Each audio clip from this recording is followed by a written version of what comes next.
This episode of the Old Dogs REI Network is brought to you by Mino Studio.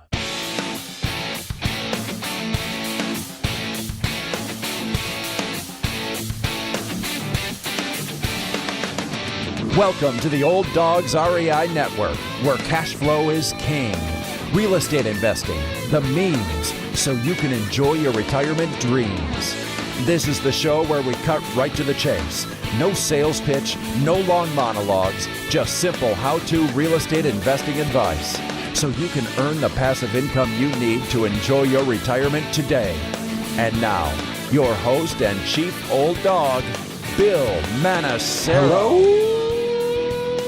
Hello, old dogs, and welcome to Fun Facts Friday. This is our once-a-week, only on Friday show, where we have special episodes not featuring guests, where I will share tricks, tips, terminology, and techniques that will help skyrocket you to real estate investing success. Today's topic is rental property marketing secrets and the power of a picture.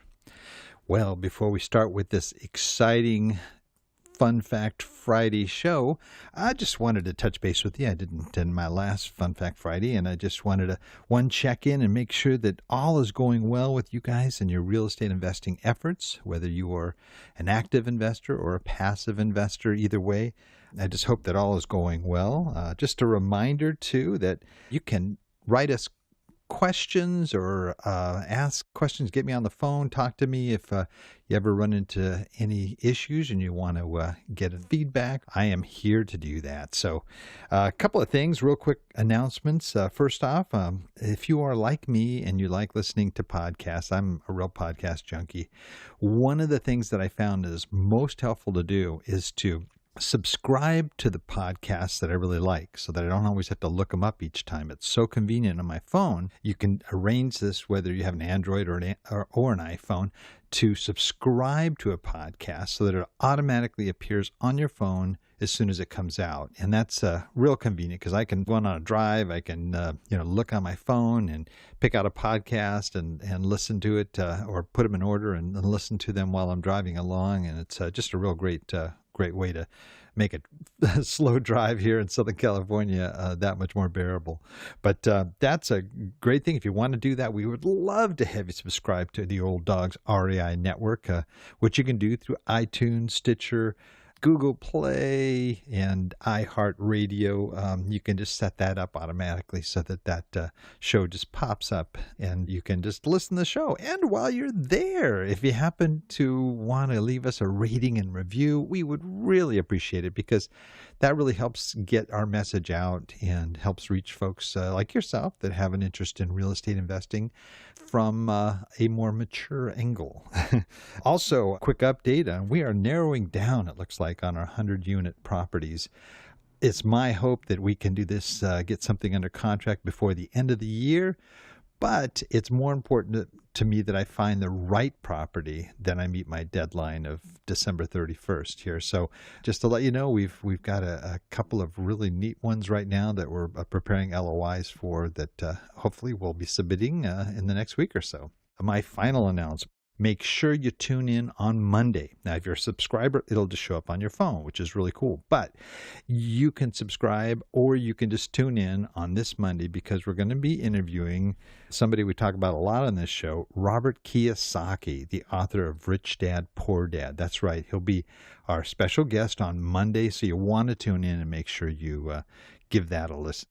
Okay, let's get into our topic here, rental property marketing secrets and the power of a picture. Now, once you've purchased your first rental property, the next step is finding and keeping great tenants. Finding great tenants is a key, really, to a nearly headache-free rental property management experience. Now, there are going to always be things that are going to happen. You're going to have things that break and just your normal wear and tear type stuff. But if you have a great tenant, that is just like the best. And somebody that's going to stay there for a long time, is going to pay their rent on time and take good care of your property. So in this podcast, I'm going to outline a few of the necessary steps to take to help target and find those tenants, sign them up, and get them plugged into your property. So I'm going to try to go over these as quickly as I can. There are a number of different things that I think will be helpful for you. First off, determining the rental rate. Now, this is something you really should do before you purchase the property. In your analysis, your underwriting, you want to determine what the perfect rental rate will be. So part of that is that you do your research and carefully assess that, because that's going to affect you as well. If you price it too high, you may lose some good tenants you could possibly get in. If it's too low, you may end up getting maybe the wrong tenant. So the pricing is really important. So here's 4 things you can do real quickly. First off, check online listings. Look at what other similar properties in your area are renting for. Look at listings in Craigslist or apartments.com, places like that, and look for something that's similar in terms of amenities and size of your unit, and make sure that the upgrades and everything that you have going on in your property coincide with the value. I mean, you may have 2 similar sized properties that went across the street that is renting for less than yours, but if you have nicer amenities, nicer appliances, nicer things that would warrant an increase, you could very likely get it. So make sure that you factor in those things. Also, look at establishing a price range and start pricing it on the higher end. Start listing it on the higher end. And if you have trouble with that, you'll adjust every week or so. But start a little bit higher if you can get that better rate. Maybe you might adjust it by $50 or $100 increments every 4 days or something on your listing. Okay, next thing is determining your ideal tenant. You want to make sure that you're getting that tenant that's going to be perfect for your criteria. Part of how you do this is keep in mind, who you want and who's likely to rent. Now, I may have a property that, I want somebody that is a business person that has a strong corporate job that, is going to pay the rent on time or maybe even in advance. But then most of the people in the neighborhood may be blue-collar, hardworking people, but they're not going to fall into that criteria. So you have to be realistic. So check out the demographics in your area. Go online. I'd look at places like Realtor.com, Zillow, and Trulia. Look at houses and apartments in your areas, and try to get the ratings on local schools, crime rates, home values, etc. You'll start to get a good idea of the profile of the people that will come to that area. Also, various attractions and things of interest to people. Slightly upscale areas, you might have things like Whole Foods, would be something in a more upscale type of an area. Maybe a Walmart area is going to be more realistic for you. It's something that has a Walmart nearby. So you have to kind of really narrow in on your demographics. Who are the people likely to rent from you? If you have any records of your your tenants, look at their applications. Look at where they work, what types of jobs they've had. Were there people that had government assistance, were on Social Security? What was the average salary, average age? Do they own cars? Start to develop that profile, the ideal tenant. And then go into your neighborhood and just observe too. Just park yourself, somewhere around. Don't look like a stalker, but, just sit in a nearby park and observe the people that are there. Who's, go there around the times when people go to work and when people come back from work. Who's coming back? What do they look like as they come out of their car and they go into their house? And are they dressed in like a blue collar uniform or something, or are they, are they wearing suits and ties or cash, or what is it? Are they taking their kids and dropping them off for work?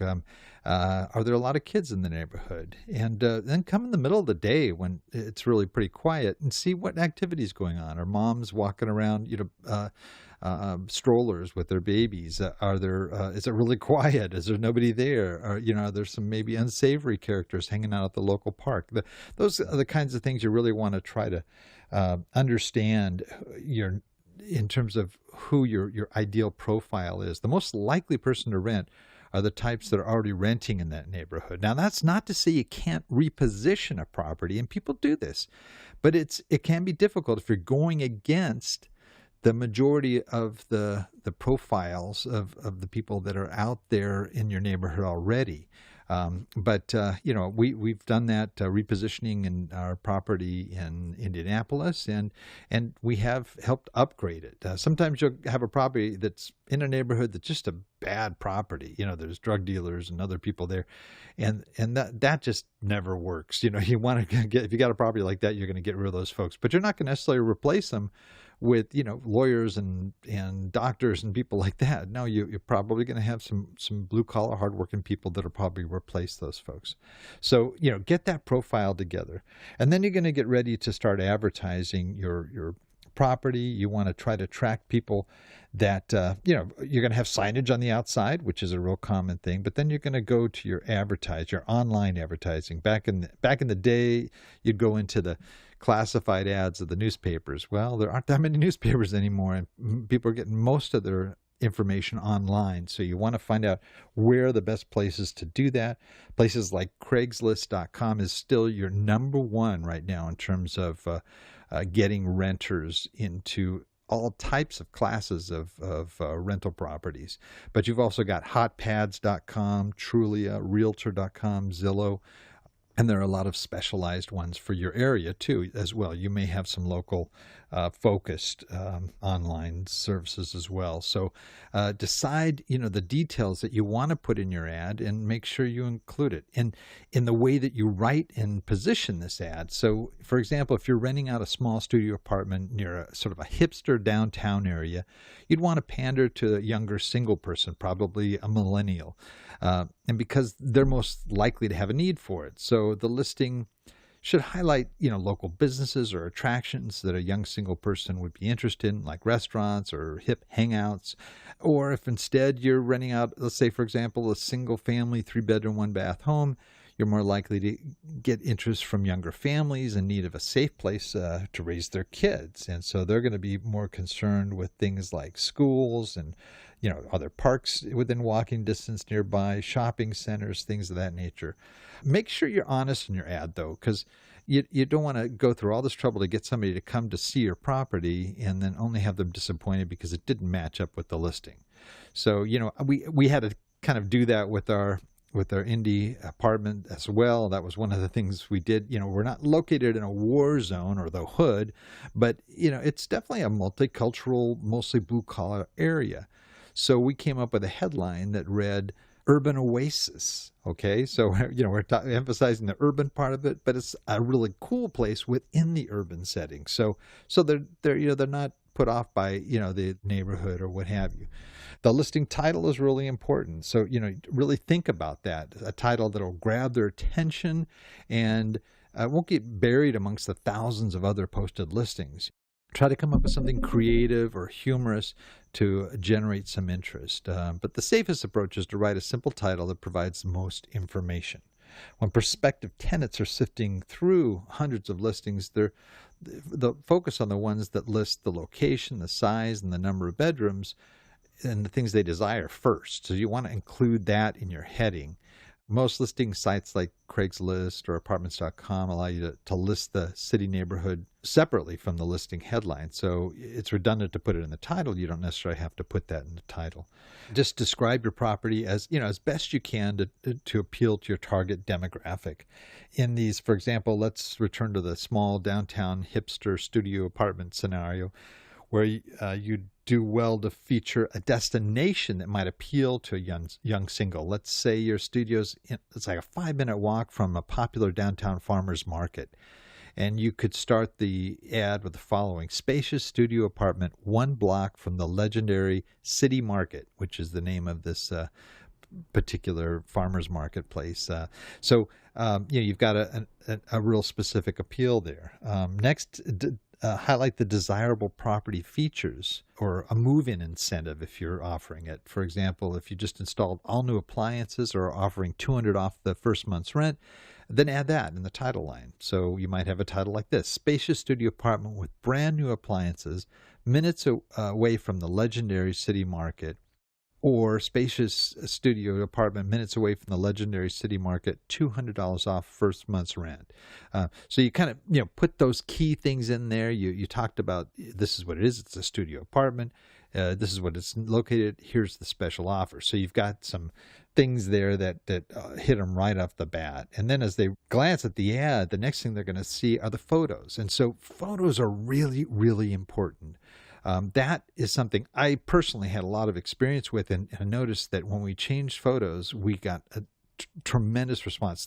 Most people are very visual, so they're scanning tons of ads, and there's a lot of copy and things that are written there, but then it's the photos that grab them. So you want to make sure you have some really great photos. And what I would really recommend for you, and you may have some resistance to this, but this worked really well for me, is I actually decorated, a unit, just decked it out to the max. And it was set up to look like a showcase. And I hired a professional photographer.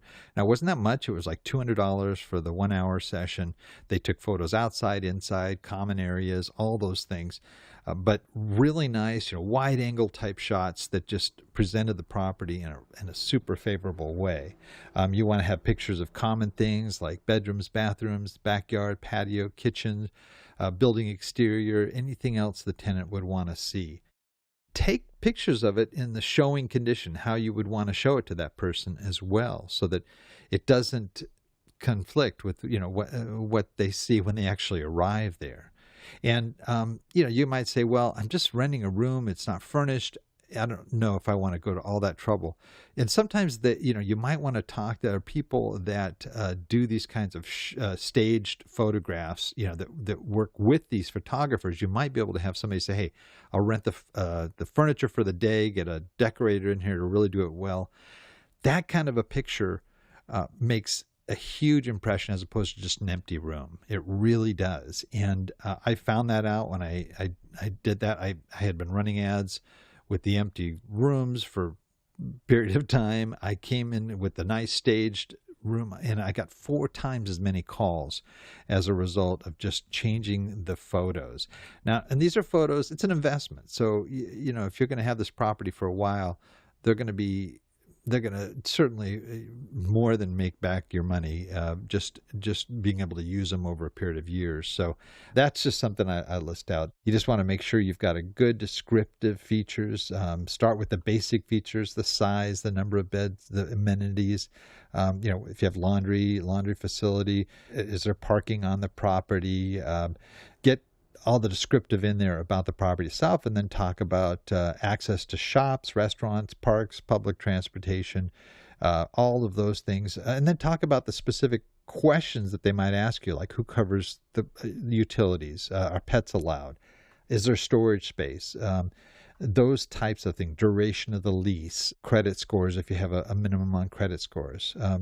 Display the best contact information you can on how the tenants can reach you too. And if you're worried about being spammed, you can create a separate email address or create a Google Voice number. But the key thing is that you get back to them. And if you can't get back to them, you should set something up, either someone that's going to call them back, or maybe you might even want to hire, for example, a local realtor who might get half of the rent if they find a good person that you can actually book, and is going to sign a lease, and you pay them half of the rent for the month. Just a few notes on other marketing tactics that you might want to take a look at. Talk to your connections, get your referrals out there, let them know you're looking for good tenants, and tell them who your ideal tenant is. Send out email blasts, or social media announcements that you're looking for a tenant. Offer an incentive for your existing tenants to refer other people, maybe $100 off the next month's rent, for example. If your property is close to a college or university, get in touch with their housing office and have them post your listing. Additionally, don't underestimate the old-fashioned signage. You want to have your signage out there as well. And then just a few last notes on what I call stealth tenant marketing. Those of you that tuned into podcast number 038, I go into this in more detail. But some of the things about stealth tenant marketing is that's where you find your ideal tenant, and then you identify where that person is most likely to work in the community, and then you target a marketing campaign to that employer. For example, if a nurse fits into your criteria as an ideal tenant, and they're generally very good tenants, so nurses, not to classify them all, but they tend to be very good tenants. Locate a local hospital or medical facility. medical offices in your area. Make up special flyers, okay, with beautiful photos of your property, and come up with a custom offer. Maybe have a little box on that flyer that has sort of a blank area that you can run it through your printer and print out that special custom offer for them. Something to the effect of 1 month's free rent for a 13-month lease or something like that. And then you have these flyers hand delivered to the human resource directors for those various employers. So, they feel that it's exclusive to them. It's something that they want to post on their employee boards. And I have got great tenants from this. This has been one of my most effective means of tenant marketing. So lastly, another very good source for rental rate information is RentOMeter. It's rent, R-E-N-T-O, meter, meter.com. I go to them all the time. It's a great resource, and you just plug in what type of apartment you have, 1 bedroom, 2 bedroom, what have you, how many baths, and put in the address, and it will tell you what the market rates are. They'll give you a low end, high end, median. It's a real good resource, especially if you don't have a lot of time to call apartments and get their specific rental rates. So RentOMeter is one of my top choices to determine rental rates. Just important you understand that finding tenants takes time. You may hear landlords talk about how they found a tenant in days or even hours after posting the listing, but this is the exception, not really the rule. Plan ahead. Give yourself adequate time to find the right tenant. You don't want to sacrifice the security of the property and your peace of mind by agreeing to rent your property to the first tenant who comes along. So make sure they're carefully vetted, they meet your standards and high criteria, and with patience and diligence, you'll soon have a line of qualified renters coming your way to visit that property. Once you've got some folks to schedule a visit, make sure you have a knockout showing of the property. Make sure the property's cleaned and looking good. You have plenty of applications on hand, and just start having those people come through, sign them up, and you'll find that great tenant that you're looking for. Well, that's it for today. I know I went a little bit longer than usual, but this is an important topic, and I hope you had some good information there for you. Please note everything I talked about, and including some of those various rental online services. There'll be links in the show notes, and you can get all that stuff at olddogsreinetwork.com/blog, and look for that episode on rental property marketing secrets. So until next time, remember, cash flow is king and real estate investing the means. Thanks again for listening, and may God bless. Thank you very much for visiting the Old Dogs REI Network. We would greatly appreciate if you would stop by iTunes and let us know what you think of the show. We would love if you could subscribe to the podcast, give us a 5-star rating, and write a review. The more ratings and reviews we receive, the more visible the podcast will be to others. Thank you.